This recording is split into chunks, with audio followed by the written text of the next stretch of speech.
We welcome you here for our second of four presentations of Science on Screen, which is supported by funding from the Alfred P. Sloan Foundation and the Coolidge Corner Theater in Brookline, Massachusetts. We're real proud recipients of a grant for the second year in a row. Our second presentation is a romantic comedy, since this is Valentine's Day, 500 Days of Summer, a film that shows sort of how love can go in and out of a relationship and how it's hard to find two partners on the same wavelength at the same time, as we all probably have experienced in our lives. But as a special treat and our guest tonight, we have someone who's here to talk about the biological and the psychological aspects of love, attraction, companionship. Tricia Bennett has an MA in psychology, also is a licensed mental health counselor, and she's also a bit of an expert on love. I know that she's going to talk a little bit about her work in that field, but we're really proud and really glad to have her here to kick off the event, to talk a little bit about what the brain, I love your title there, what your brain looks like when you're in love. I'm going to turn it over to Tricia and have her talk to us about this marvelous feeling that we get when we're in love. Thanks. So welcome and happy Valentine's Day. I am Tricia Bennett, and I am a licensed mental health counselor, therapist in private practice. I've been in private practice for 30 years. And in the past 10 years, I've been doing workshops for couples, singles and couples, who want to be happily, successfully married and have struggled around that. So when I was asked to do this, I, of course, watched the movie first, and I realized that this is not your typical romantic comedy. It's more about people's interpretations and preconceived notions and expectations about love. So it's a very interesting story, and I thought it would be great to talk about where our preconceived notions of love come from, because we all have them and they're all different. And I don't know how many of you remember the old advertisement, "This is your brain on drugs," and it had 2 fried eggs in a pan. That's why I did "This is your brain on drugs."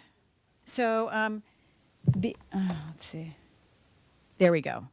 This is my husband, and I thought since it was Valentine's Day, I would bring him with me. He's at home.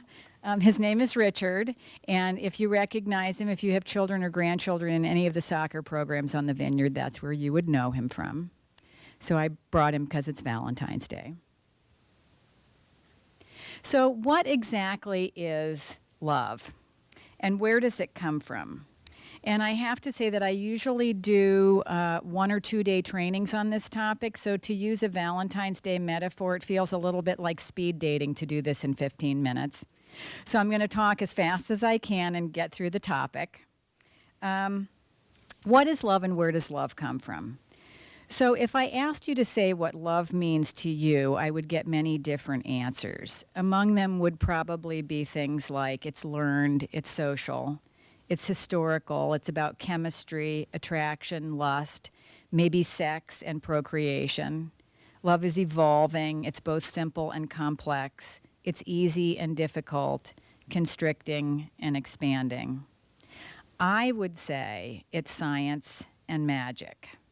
I love science. For me, science is the intersection of fact and mystery. And as my husband would say, she'd rather read a textbook than a novel. That's me. So tonight I'm going to take a few minutes to talk about the biological science of love in terms of how our own unique interpretations of love are formed. Science says that love is a collection of unique data files that each one of us has been collecting since birth.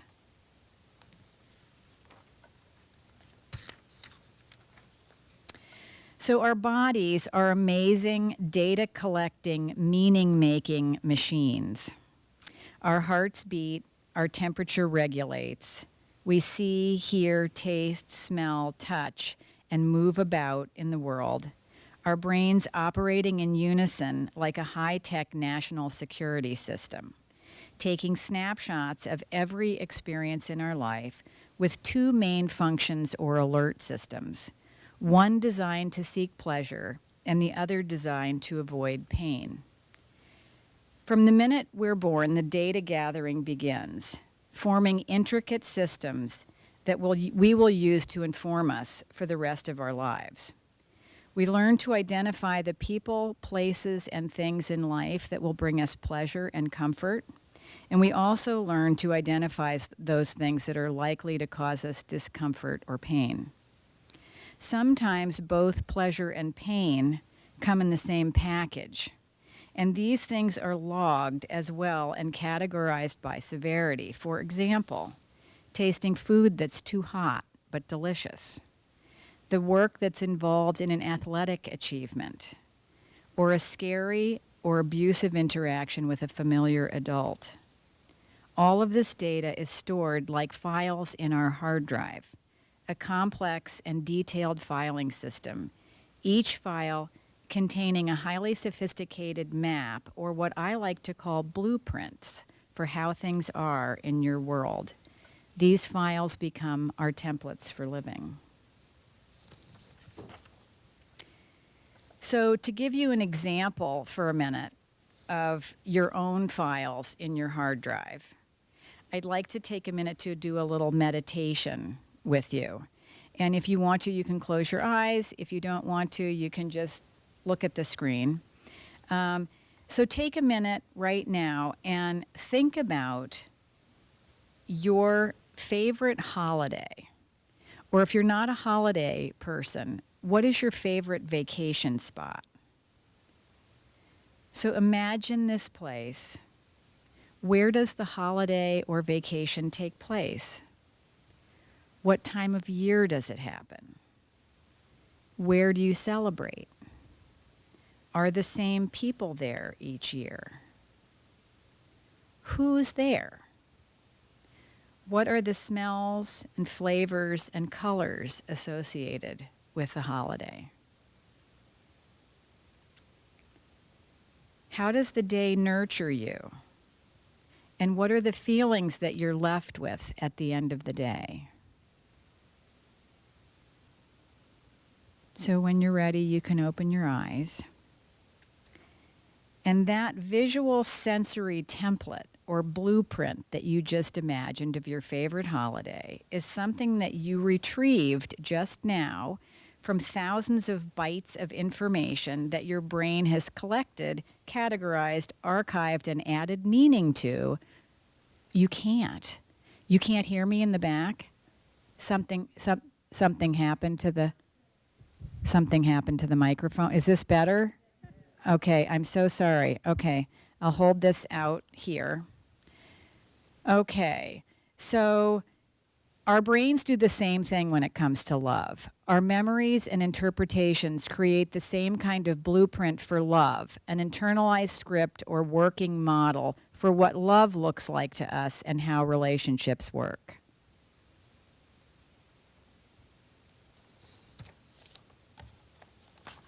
So here's how it works with love.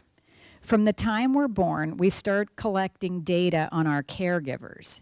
Your mother, your father, your aunt, a grandmother or grandfather, a teacher or a coach, a nanny or a caregiver. Your favorite heartthrobs, movie actors, superheroes, and idols. The data is collected in intricate sensory detail, the visual, auditory, tactile, and olfactory. The way those people moved, their facial expressions and gestures, the way they spoke, the cadence of their voice, their habits and quirks and routines. All of these things are logged, cataloged, and categorized, blended together to create a visual image or template of what love looks like uniquely to you. At the same time that we're categorizing a visual and visceral template, we're also gathering our experiences, and we've created an experiential template, complete with our own unique stories, interpretations, and expectations of what love is going to feel like when we find it. So whenever a potential partner comes our way, our brains take out our blueprint, and like a fine-tuned digital scanner, we superimpose our blueprint over the potential partner to see if it's a fit.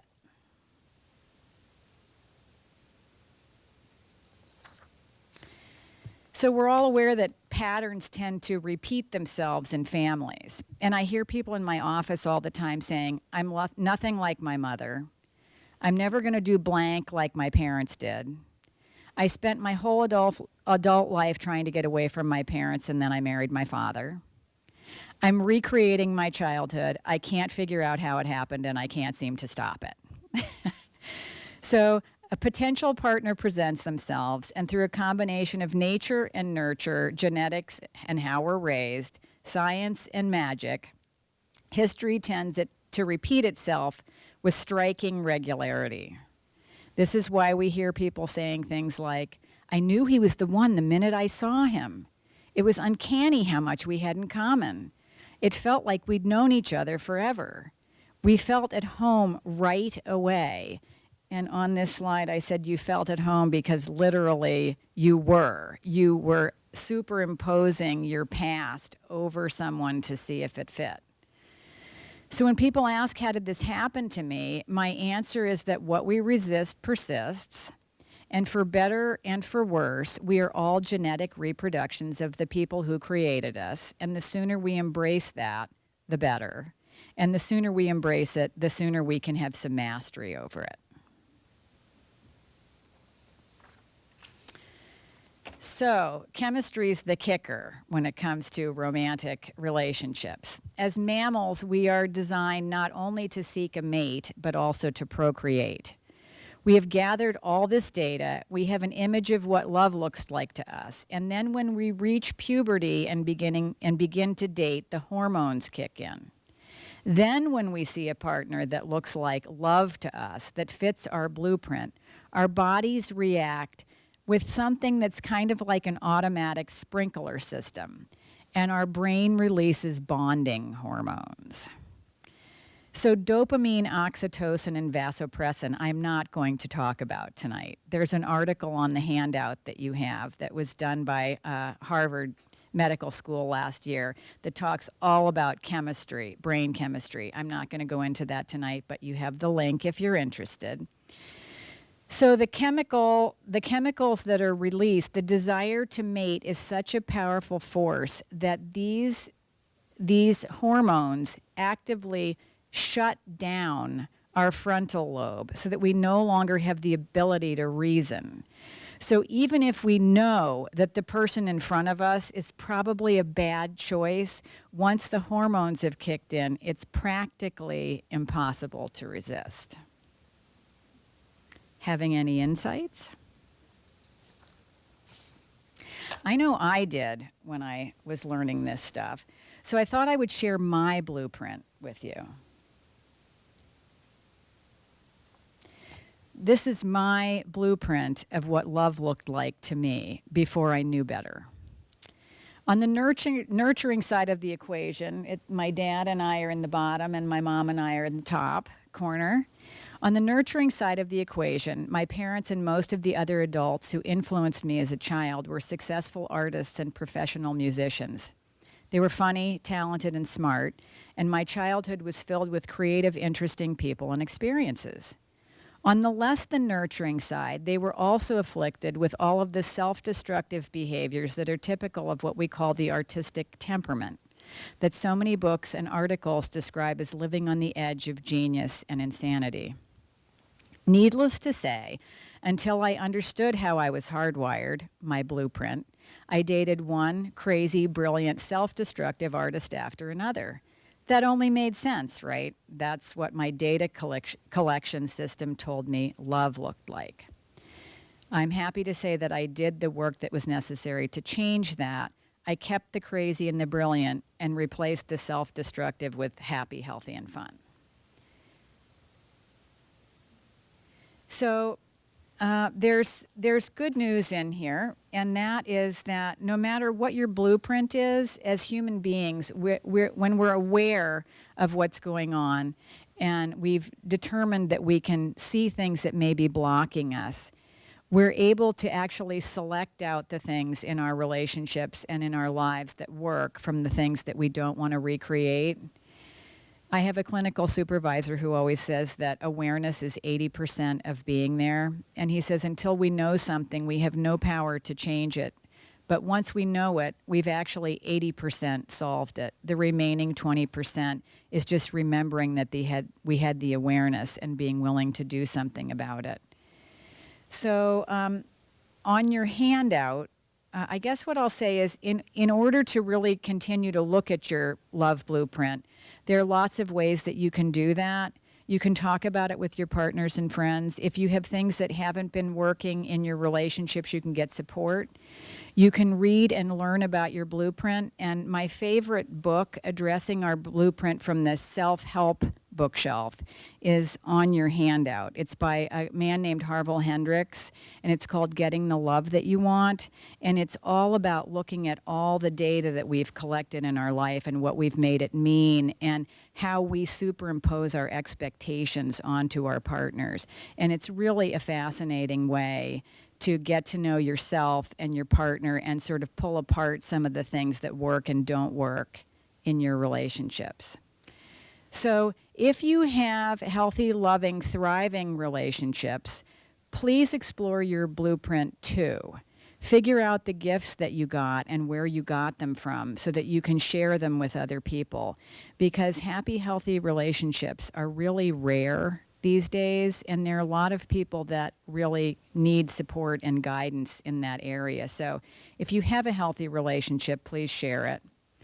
And let's see, there's your handout. So what's on your handout is the book by Harville Hendrix, which I always recommend to my clients, and I say it's really nice read aloud in bed material, because it really gets you to know your partner better and just lots of fun conversations. The Dorothy shoes that say surrender, your brain has the answer. And when I am working with clients in my office around breaking unhealthy patterns in their lives and in relationships, I like to refer to Dorothy's lessons from The Wizard of Oz. To surrender, Dorothy. There's no place like home. You had all the answers all along. You never had to look any further than your own backyard. So you don't have to look any further than your hard drive for the information that you need to have happy, healthy relationships. And the last thing I want to mention is that one of the things that I do in my spare time is my spare ha-ha time, as I call it, is I have a podcast. Because I've been working with people for 10 years and I've worked with so many people who say, I honestly don't know anyone who's happily married. As I was collecting people who were happily, successfully married over the past 20 years, I asked them if I could interview them about their marriages and how they knew how to pick the right partner, and whether they came from generations of healthy families or whether they had worked to break their blueprints apart and create something different.